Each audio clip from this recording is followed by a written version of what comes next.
تو سیدنا فاروق اعظم رضی اللہ تعالیٰ عنہ دار الندوہ سے تلوار ہاتھ میں لیے ہوئے تشریف لا رہے ہیں اور یہ اعلان کر رہے ہیں آج میں نے حضور کو شہید کر دینا ہے۔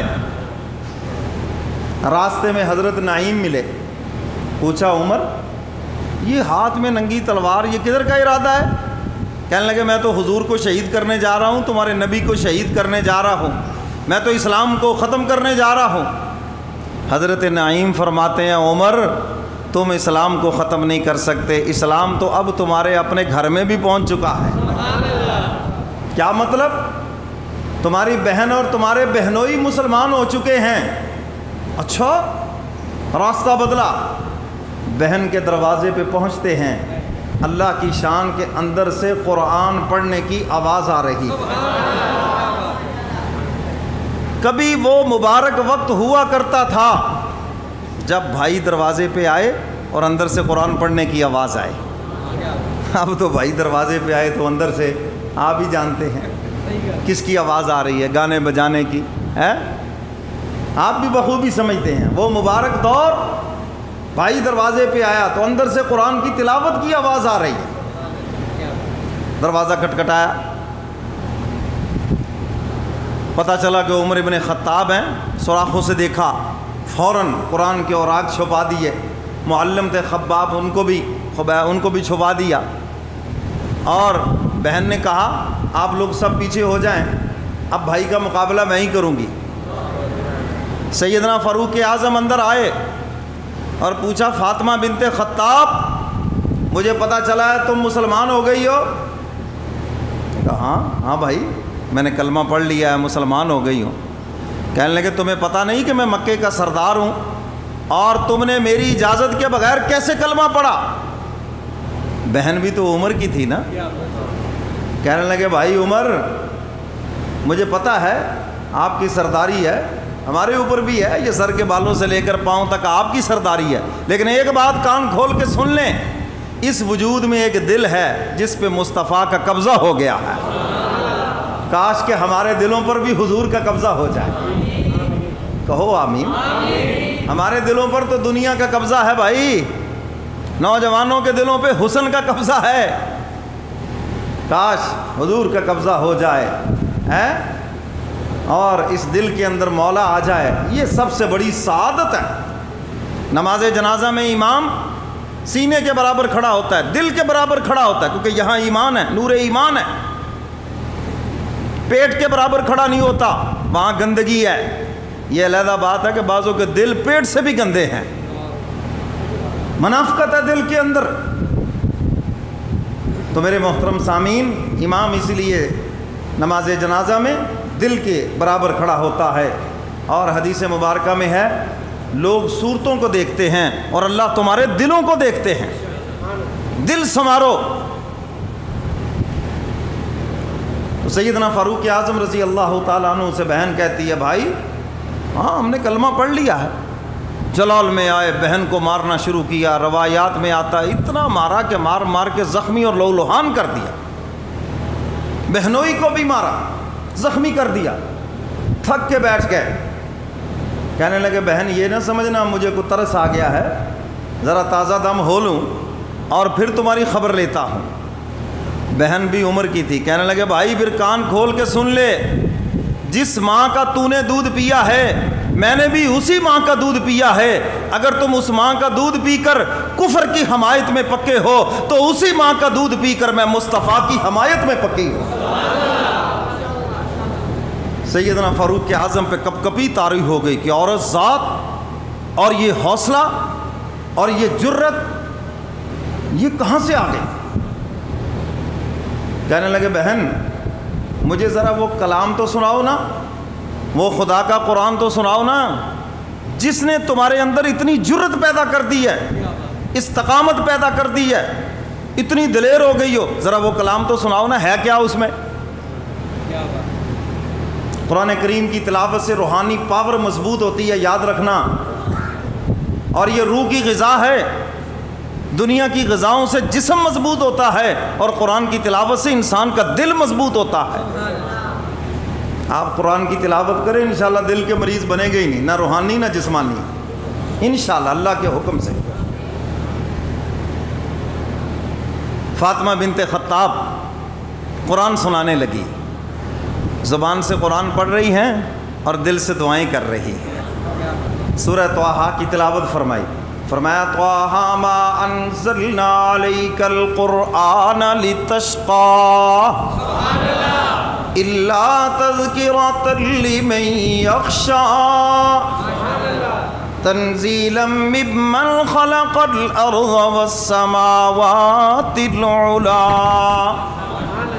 زبان سے اللہ کے قرآن کی تلاوت کر رہی ہیں اور دل سے دعائیں کر رہی ہیں۔ الہ العالمین، اسلام کے لیے اپنے جسم کو زخمی کرا لینا میرا کام تھا، مارے کھا لینا میرا کام تھا، اور جسم زخمی کرا کر قرآن کی تلاوت کرنا یہ میرا کام ہے، اور اب میرے بھائی عمر کو ایمان کی دولت عطا کرنا یہ آپ کا کام ہے۔ جو میرا کام تھا وہ میں نے کر دیا، اب بھائی کا دل بدلنا یہ آپ کا کام ہے، اب اس قرآن کو عمر کے دل میں اتارنا یہ آپ کا کام ہے۔ قرآن کی تلاوت سن رہے ہیں، آنکھیں اشکبار ہو گئیں، چھلک پڑی آنکھیں، اور روتے ہوئے کہتے ہیں بس بس بہن بس بس کیجئے، قرآن کی تلاوت روک دیجئے، اور مجھے بھی کملی والے پیغمبر کے قدموں میں لے چلیے، میں بھی کلمہ پڑھ کر حضور کا غلام بننا چاہتا ہوں، میں بھی حضور کے قدموں میں جانا چاہتا ہوں۔ بس اب کایا پلٹ گئی قرآن سن کر۔ قرآن میں بھی پڑھتا ہوں، آپ بھی پڑھتے ہیں، قرآن آپ بھی سنتے ہیں، میں بھی سنتا ہوں، مگر ہمارے دل کی دنیا نہیں بدلتی، اس لیے کہ ہم دل کے کانوں سے سنتے ہی نہیں ہیں۔ دل سے سنا ہوتا اور قرآن کی کوئی آیت دل میں اتر جاتی، نجات کا ذریعہ بن جاتی، ہدایت کا ذریعہ بن جاتی۔ اس لیے حکم ہے جب قرآن پڑھا جائے تو دل لگا کر سنو، پوری توجہ سے سنو، کان لگا کر سنو۔ وَإِذَا قُرِئَ الْقُرْآنُ فَاسْتَمِعُوا لَهُ، کان لگا کر سنو، دل و جان سے سنو۔ تلاوت سنت ہے اور قرآن کا سننا فرض ہے، جب تلاوت ہو رہی ہو تو فرض ہے، کوئی کام نہ کریں، قرآن کی تلاوت سنیں ہم تنگوش ہو کر۔ بہن ساتھ، بہنوئی ساتھ، معلم بھی آ گئے، اور فاروق اعظم کے ہاتھ میں ایسے ہی تلوار، اور حضور کے کاشانہ نبوت کی طرف چل پڑے۔ صحابہ نے دیکھا بھی حضور نے تو بشارت سنائی، وہ اسلام قبول کرنے آ رہے ہیں، اور ادھر بہن بھی کپڑے سارے خون سے بھرے ہوئے ہیں، بہنوئی کے کپڑے خون سے بھرے ہوئے، آج تو خیر نہیں ہے، خیر نہیں ہے۔ سید الشہداء سیدنا امیر حمزہ رضی اللہ تعالیٰ عنہ راستے میں کھڑے ہو گئے، فرمانے لگے گھبرانے کی ضرورت نہیں، اگر عمر اچھے ارادے سے آئیں گے ہم عمر کا استقبال کریں گے، اور اگر عمر برے ارادے سے آئیں گے تو پھر مجھے بھی اللہ اس کے رسول کا شیر کہا جاتا ہے، پھر تلوار بھی عمر کی ہوگی اور گردن بھی عمر کی ہوگی۔ صحابہ نے عرض کیا اللہ کے محبوب آپ تو خوشخبری سنا رہے ہیں اور آپ کا جرنیل تو راستے میں دیوار بن کے کھڑا ہے، اور میں روکو اس کو، بلاؤ بلاؤ، آ جاؤ اندر آ جاؤ۔ سیدنا فاروق اعظم رضی اللہ تعالیٰ عنہ تشریف لائے اور حضور کی خدمت میں آ کر نگاہیں جھکا کے کھڑے ہو گئے۔ سودے کے لیے بازار گئے ہم، سودے کے لیے بازار گئے ہم، بکے اس کے آگے جس کے خریدار تھے ہم۔ حضور نے یوں کرتا کو پکڑا اور ذرا تھوڑا سا جھنجھوڑ کے فرمایا عمر کب تک ستانا ہے؟ بس حضور کا ایک جملہ، آنکھوں میں آنسو آ گئے۔ عرض کیا اللہ کے محبوب آج ستانے کے لیے نہیں آیا، آج تو غلام بننے کے لیے آیا، کلمہ پڑھا کے اپنے غلاموں میں شامل کر لیں۔ حضور علیہ الصلاۃ والسلام نے کلمہ پڑھایا اور صحابہ نے اس خوشی کے اندر نعرہ تکبیر لگایا جس سے مکے کی پہاڑیاں بھی گونج اٹھی۔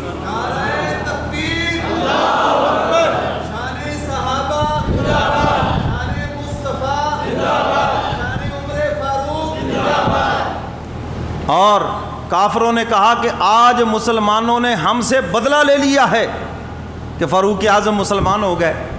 اور حدیث مبارکہ میں آتا ہے کہ عرش کے فرشتوں نے ایک دوسرے کو مبارکباد دی سیدنا فاروق اعظم کے اسلام لانے کی۔ نماز کا ٹائم ہو گیا، صحابہ وضو کرنے لگے۔ پوچھا اللہ کے محبوب یہ کیا کر رہے ہیں؟ فرمایا وضو کر رہے ہیں۔ نماز کہاں پڑھیں گے یار؟ میں یہیں گھر میں پڑھیں گے۔ اللہ کے محبوب وہ جو اللہ کا گھر ہے ہم وہاں نہیں پڑھ سکتے؟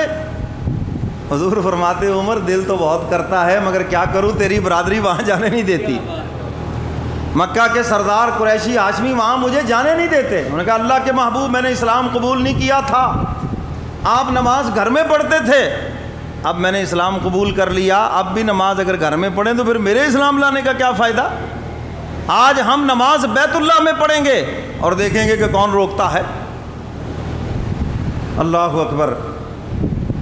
حضور علیہ الصلاۃ والسلام آگے آگے تشریف لے جا رہے ہیں اور سیدنا فاروق اعظم وہی تلوار ہاتھ میں اور حضور کے باڈی گارڈ بن کے جا رہے ہیں۔ کہہ دو سبحان اللہ۔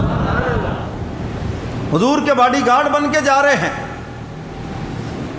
اور مکے کے چوک میں کھڑے ہو گئے، عرض کرتے ہیں اللہ کے محبوب اگر اجازت ہو تو ایک اعلان کروں؟ حضور نے فرمایا ہاں عمر اجازت ہے۔ تو سیدنا فاروق اعظم نے نام بنام پکارا، ابو جہل کہاں ہو، ابو لہب کہاں ہو، عتبہ شیبہ کہاں ہو؟ آج عمر نے کملی والے پیغمبر کا کلمہ پڑھ لیا ہے، آج اگر تمہارے اندر جرت ہے تو آؤ عمر کا مقابلہ کرو، میرا راستہ روکو اور میرا کملی والا پیغمبر آج سے نماز بیت اللہ میں ادا کرے گا۔ جس نے بچوں کو یتیم کرانا ہو، بیویوں کو بیوہ کرانا ہو، آئے وہ آ کر عمر کا راستہ روکے اور میرا کملی والا پیغمبر آج بیت اللہ میں نماز ادا کرے گا۔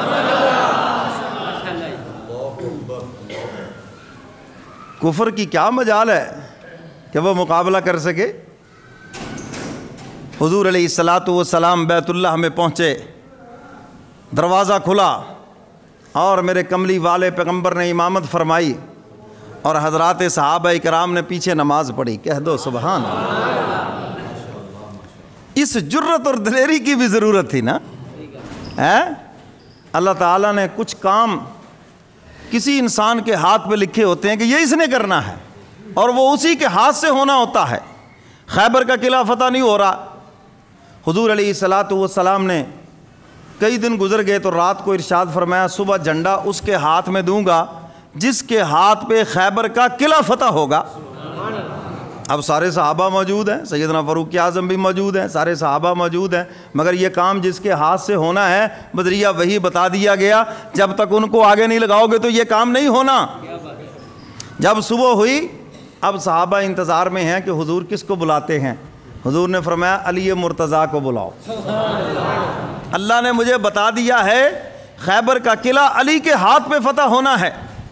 صحابہ نے عرض کیا یا رسول اللہ صلی اللہ علیہ وسلم، ان کی تو آنکھوں میں بڑی تکلیف ہے، آنکھوں سے پانی جاری ہے۔ حضور نے فرمایا پھر بھی ان کو بلاؤ۔ جب وہ قریب آئے تو میری طرف دیکھو، حضور علیہ الصلاۃ والسلام نے اپنا لعاب دہن شہادت والی انگلی پہ لگایا۔ یہ وہی انگلی ہے جس کے ایک اشارے سے چاند دو ٹکڑے ہو کے قدموں میں آ گیا۔ حضور نے لعاب دہن لگایا حضرت علی کی آنکھوں کے اوپر۔ سیدنا علی مرتضیٰ فرماتے ہیں مجھے تو ایسے لگا جیسے میری آنکھوں میں کبھی تکلیف ہی نہیں ہوئی۔ یہ حضور کا معجزہ ہے۔ معجزے میں ہاتھ نبی کا ہوتا ہے، پیچھے طاقت اللہ کی ہوتی ہے۔ سیدنا علی مرتضیٰ کی آنکھیں ٹھیک ہو گئی۔ حضور نے فرمایا لو علی جھنڈا پکڑو اور آگے لگو، یہ خیبر کا قلعہ تمہارے ہاتھ میں فتح ہوگا۔ تو یہ امتیازی خصوصیات ہے۔ بیت اللہ کا دروازہ عمر پہ ہاتھ پہ کھلنا تھا تو اس لیے حضور مانگ رہے تھے مولا عمر عطا کر دے۔ عمر آئے اور بیت اللہ کا در کھل گیا۔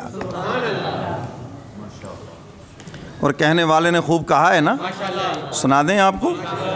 اگر جب لائٹ بند ہوگی چلو ایسے ہی چلتے ہیں، مولوی تو بغیر بجلی کے چلتے ہیں نا جی، کوئی بات نہیں، اوکے۔